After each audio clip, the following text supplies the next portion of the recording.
Hello, this is Brian with Technical Services and Support. This is you before seeing my channel. This is you after seeing my channel. Alright, today we are going to be figuring out a cheap and easy way to change over your battery power tools to where you can plug them in the wall.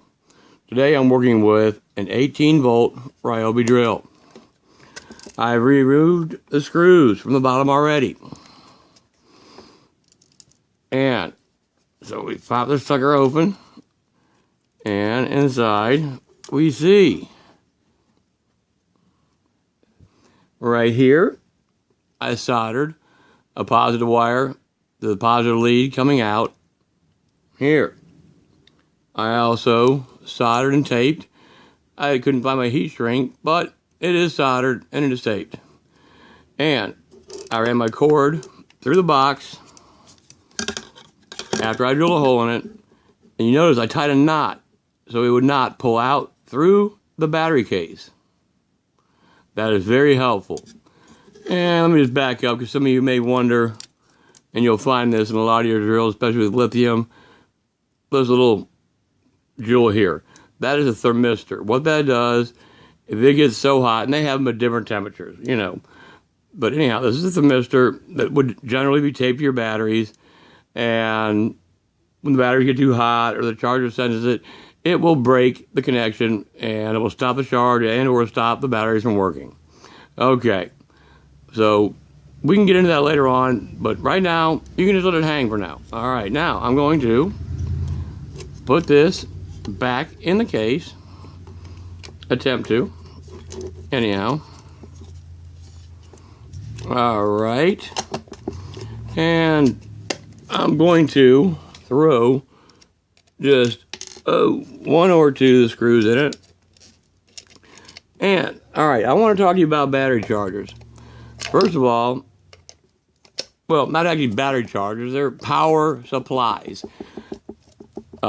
House voltage 120 AC to, it may be 12, it may be 18 volts, 15, whatever the case may be that you're looking for your particular use.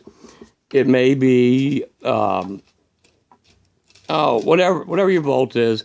It's from house volt to DC volts out.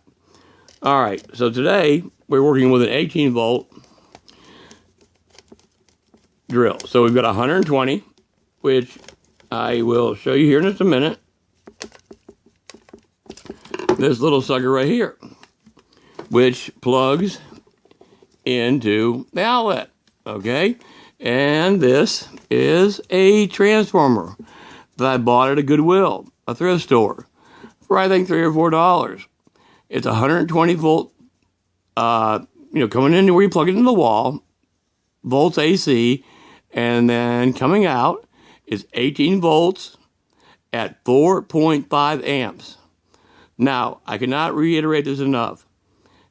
I don't care if this was 20 amps. The amperage, the higher the amperage, the better, because your whatever piece of equipment you're using is only going to use the amperage that it needs. But I would not, for any 18 volt tool or any 12 volt battery power tool, I would not go any lower than 3 amps. You really want to stick with 3 amps to, as the lowest. And I would not, 4.5 amps to 6 amps, you're in pretty good shape. If it was above that, hey, you're in good shape. Just remember that. Okay, so thrift stores, Goodwills, yard sales, I'm always picking them up, $1 or $2, sometimes a quarter.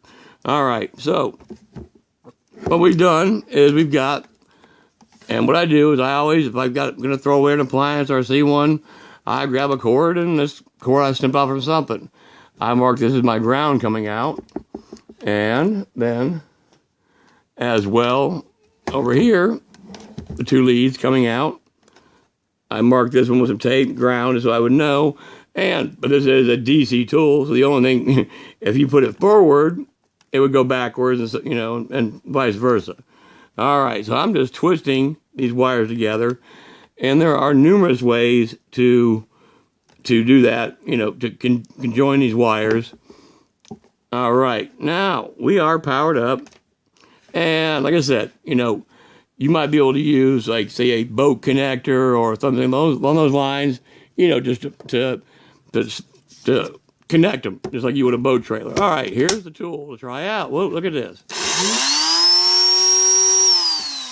All right, look at that. Good sound. All right, let's try another tool. Let's go to our Sawzall right here. And voila, look at that. Okay, so we have now got our 18-volt setup ready to plug into the wall on any of our tools. 4.5 amps, 18-volt DC. This project cost me very little time.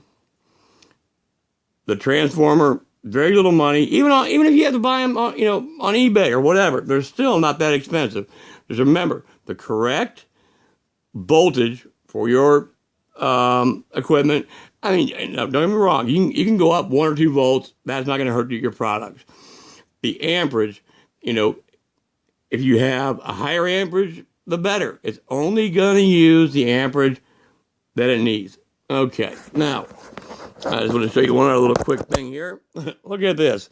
That was my my camera holder, which is a selfie stick I bought from the dollar store for $1.